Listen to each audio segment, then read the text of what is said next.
ഇന്ന് ജൂൺ 8 ശ്രീ പത്മനാഭ സ്വാമി ക്ഷേത്രത്തിൽ മഹാകുംഭാഭിഷേകം നടക്കുകയാണ്. 292 വർഷങ്ങൾക്ക് ശേഷമുള്ള സ്തൂപികാ പ്രതിഷ്ഠ മഹാകുംഭാഭിഷേകമാണ് ഇവിടെ നടക്കുന്നത്.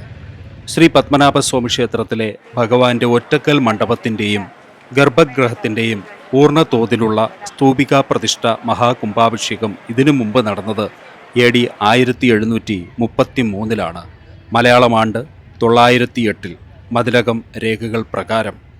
ഉത്രട്ടാതി തിരുനാൾ ഗൗരി പാർവതി ബായിയുടെ ഭരണകാലത്തും 1814, 1829 കാലഘട്ടത്തിലും തുടർന്ന് ശ്രീ പത്മനാഭദാസനായി തിരുവിതാംകൂറിൻ്റെ അധികാരിയായ സോതി തിരുനാൾ മഹാരാജാവിൻ്റെ 1829, 1846 സമയത്തും ഗർഭഗൃഹത്തിൽ മച്ചിൽ അറ്റകുറ്റപ്പണികൾ നടത്തിയെങ്കിലും അന്നൊന്നും പൂർണ്ണ തോതിൽ കലശം ആടിയതായി രേഖകളിൽ ഇല്ല.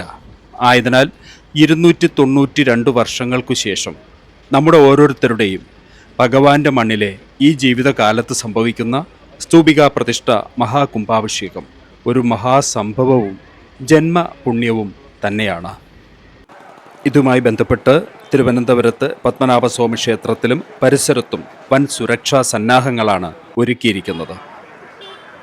കഴിഞ്ഞ ദിവസങ്ങളിൽ ആചാര്യവരണം, പ്രസാദശുദ്ധി, ചതുശുദ്ധി, ധാര, പ്രായശ്ചിത്ത ഹോമം, കലശം, ശാന്തിഹോമം, തത്വഹോമം, ദ്രവ്യകലശം എന്നീ ആചാരങ്ങളൊക്കെ മുറയ്ക്ക് നടന്നിരുന്നു. 292 വർഷങ്ങൾക്കു ശേഷം നടക്കുന്ന അപൂർവമായ മഹാകുംഭാഭിഷേകത്തിന് അരങ്ങൊരുങ്ങുകയാണ് പത്മനാഭൻ്റെ മണ്ണ്. ക്ഷേത്രത്തിൻ്റെ ദിവ്യത്വവും ആത്മീയ ഊർജവും 10 മടങ്ങ് വർദ്ധിപ്പിക്കുന്നതിനുള്ള മഹാകുംഭാഭിഷേകം ഇന്ന് 2025 ജൂൺ 8 7:45 8:45 ഇടയ്ക്കാണ് നടക്കുന്നത്.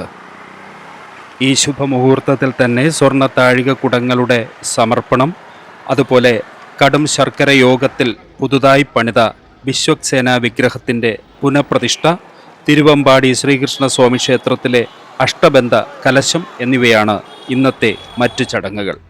പത്മനാഭ പെരുമാളിൻ്റെ ഉപദേവതാസ്ഥാനമുള്ള വിശ്വക്സേന വിഗ്രഹം ഭഗവാന്റെ പാദകമലത്തിന് താഴെയാണ്. നേദ്യം വിശ്വക്സേനന് കാണിച്ചു മാത്രമേ ഭഗവാന് സമർപ്പിക്കാറുള്ളൂ. അമ്പലത്തിലെ ശ്രീകോവിലിൻ്റെ തിരക്ക് കാരണം പല ഭക്തരും വിശ്വക്സേനനെ ദർശിക്കാൻ ശ്രമിക്കാതെ മടങ്ങുകയാണ് പതിവ്. ആ വിഗ്രഹം എവിടെയെന്ന് പലരും ചോദിക്കാറുണ്ട്. ശ്രീരാമ സീതാ ലക്ഷ്മണന്മാരുടെ മുന്നിലായിട്ടാണ് മുഖമണ്ഡപത്തിന് താഴെ വിശ്വക്സേന വിഗ്രഹമുള്ള കോവിലുള്ളത്. ശ്രീ പത്മനാഭസ്വാമി ക്ഷേത്രത്തിൻ്റെ നവീകരണവും ശ്രീകോവിലിൻ്റെ മുകളിൽ താഴികക്കുടങ്ങളുടെ സമർപ്പണവും കണ്ട് മോക്ഷം നേടാൻ ധാരാളം ഭക്തജനങ്ങൾ കേരളത്തിൽ നിന്ന് മാത്രമല്ല ഇന്ത്യയുടെ മറ്റ് സംസ്ഥാനങ്ങളിൽ നിന്നും ഇവിടേക്ക് ഒഴുകിയെത്തുന്ന കാഴ്ചയാണ് രാവിലെ മുതൽ നമ്മൾ പകർത്തിയത്. മാർത്താണ്ഡവർമ്മ മഹാരാജാവ് 1750 ക്ഷേത്രം നവീകരിച്ച് തൃപ്പടിദാനം നടത്തിയിരുന്നു. ഇന്ന് രാവിലെ 7:45 കുംഭാഭിഷേക ചടങ്ങുകൾ ആരംഭിക്കും. രാവിലെ 7 ക്ഷേത്രം സ്ഥാനി മൂലം തിരുനാൾ രാമവർമ്മ ചെമ്പകത്തട്ടിൻമൂട്ടിൽ നിന്ന് ശീവേലിപ്പുര വഴി തിരുവമ്പാടിയിലെത്തും. അവിടെ അഷ്ടബന്ധ കലശത്തിനും ശ്രീകോവിലിന് സമീപത്തെ വിശ്വക്സേന ക്ഷേത്രത്തിലെ പുനഃപ്രതിഷ്ഠയ്ക്കും ശേഷം കുംഭാഭിഷേക ചടങ്ങുകൾ ആരംഭിക്കും. തുടർന്ന് ശ്രീകോവിലിൻ്റെ ഗോപുരമുകളിൽ സ്ഥാപിച്ച 3 സ്വർണ്ണ താഴികക്കുടങ്ങളിൽ കലശങ്ങളാടും. ഓരോ താഴികക്കുടത്തിലും 25 കിലോ വീതം ഞവര നെല്ലാണ് നിറയ്ക്കുന്നത്. ഒറ്റക്കൽ മണ്ഡപത്തിന് മുകളിൽ ഒരു താഴികക്കുടവും സ്ഥാപിക്കുന്നുണ്ട്. ഇന്ത്യയിൽ തന്നെ ഇത്തരം മാതൃക അപൂർവമെന്നാണ് അധികാരികൾ പറയുന്നത്. കുംഭാഭിഷേകം വീക്ഷിക്കാൻ കിഴക്കേ ശീവേലിപ്പുര ഒഴിച്ച് മറ്റിടങ്ങളിൽ LCD ഡിസ്പ്ലേ വച്ച് ഭക്തർക്ക് സൗകര്യം ഒരുക്കിയിട്ടുണ്ട്. കുംഭാഭിഷേകത്തിന് ശേഷം ഭക്തർക്ക് ദർശനവും നടത്താം.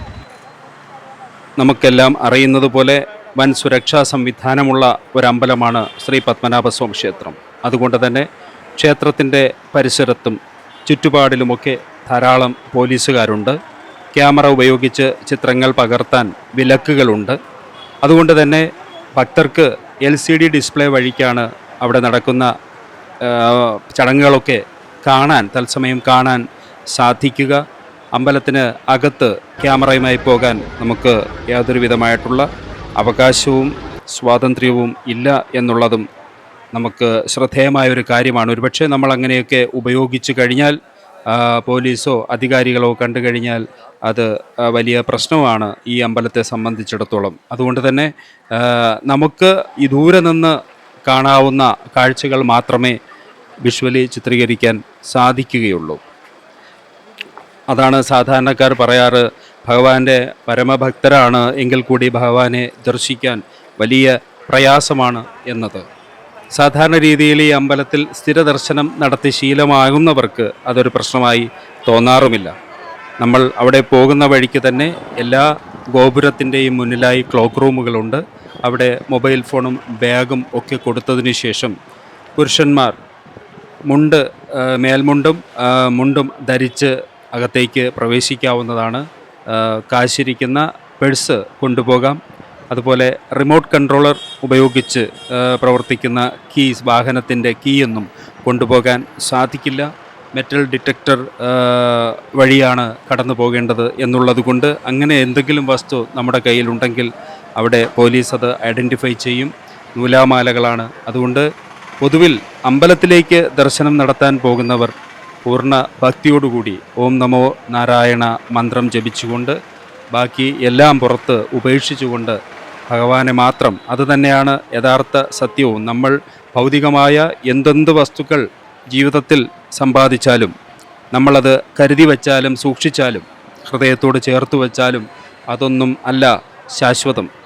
ഭഗവാന്റെ നാമമാണ്, നാരായണ മന്ത്രമാണ് ഹൃദയത്തോട് ചേർത്ത് പിടിക്കേണ്ട ശാശ്വതമായ സത്യം എന്നുള്ളത് തന്നെയാണ് അവിടെയും നമുക്ക് ഈ കാര്യങ്ങളിലൂടെ, ഈ വൻ സുരക്ഷാ സന്നാഹങ്ങൾ ഒരുക്കുന്ന ചിട്ടവട്ടങ്ങളിലൂടെ, നമുക്ക് ബുദ്ധിമുട്ട് തോന്നിക്കുന്ന ചിട്ടവട്ടങ്ങളിലൂടെ കടന്നു പോകുമ്പോൾ വെളിവാകുന്ന തത്വം, ആ തത്വത്തിൽ അധിഷ്ഠിതമായ ഭക്തിയും നൈർമല്യവും ചേർത്ത് വയ്ക്കുമ്പോഴാണ് ദർശനം പുണ്യമായി മാറുന്നത്. സാധാരണ ശ്രീകോവിലിന് ചുറ്റും തിരുവമ്പാടി കൃഷ്ണനെ കാണാനൊക്കെ നമ്മൾ തൊഴാൻ പോകുന്ന സമയത്ത് ഈ ഗോപുരം പണി നടന്നുകൊണ്ടിരിക്കുന്ന അവസരത്തിൽ ശ്രീകോവിലിൻ്റെ മുകളിലേക്ക് നോക്കാൻ കഴിയുന്ന അവസരത്തിൽ അന്ന് സ്വർണ്ണ താഴികക്കുടങ്ങൾ കാണുമായിരുന്നില്ല. ഇനി പോകുന്ന ഭക്തജനങ്ങൾക്ക് അത് സൂര്യ തേജസ്സിൽ തിളങ്ങി നിൽക്കുന്ന 3 മനോഹരമായ സ്വർണ്ണ ഗോപുരങ്ങളെ കാണാനാകും.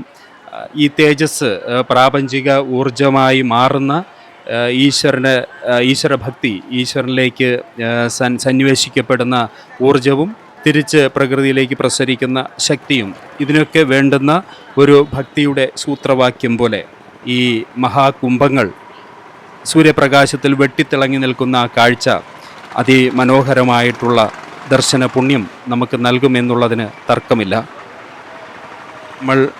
നമ്മൾ ഈ കാണുന്ന കാഴ്ച ശ്രീകോവിലിൻ്റെ മുകളിൽ 3 താഴികക്കുടങ്ങൾക്ക് ചുറ്റും പൂജാരിമാർ, ക്ഷേത്രതന്ത്രി ഉൾപ്പെടെയുള്ള ആൾക്കാർ വന്ന് അതിൻ്റെ ചടങ്ങുകൾ ആരംഭിക്കുന്ന കാഴ്ചയാണ്. തട്ടുപന്തൽ ഒരുക്കിയിരിക്കുന്ന നമുക്ക് വടക്കേ നടയിൽ നിന്നുള്ള കാഴ്ചയാണ് ഈ കാണുന്നത്. നമ്മുടെ ക്യാമറ ലെൻസ് മാക്സിമം സൂം ചെയ്ത് എത്തിച്ച് കിട്ടിയ ഒരു കാഴ്ചയാണിത്. വാർത്താ സമ്മേളനത്തിൽ ക്ഷേത്ര ഭരണാധികാരികൾ പറഞ്ഞതുപോലെ ഇനിയൊരു പക്ഷേ ഇത്തരമൊരു കാഴ്ച നമുക്ക് കാണാൻ കഴിഞ്ഞുവെന്ന് വരില്ല ഈ ജന്മത്തിൽ. കാരണം അടുത്ത ഒരു 300 വർഷത്തിന് ശേഷമായിരിക്കുമല്ലോ ഇനിയൊരു താഴികക്കുട സമർപ്പണമോ അല്ലെങ്കിൽ അഭിഷേകം നടക്കും. ഇതിൻ്റെ ഒരു താഴികക്കുട പുനഃപ്രതിഷ്ഠയോ മറ്റോ നടക്കണമെങ്കിൽ 300 500 വർഷങ്ങൾ ഇനി കഴിഞ്ഞിട്ടേ ഉണ്ടാകാൻ സാധ്യതയുള്ളൂ. പ്രാപഞ്ചിക ജീവിതത്തിലെ മായാ ദുഃഖങ്ങളിൽപ്പെടുത്തി നമുക്ക് താങ്ങാവുന്നതിലപ്പുറം വേദന തരരുതേ ഭഗവാനെ, മോക്ഷം നൽകണമേ എന്ന് ഇവിടെ നിന്ന് പ്രാർത്ഥിക്കാം. സ്നേഹപൂർവ്വം, സാഫ്രോൺ.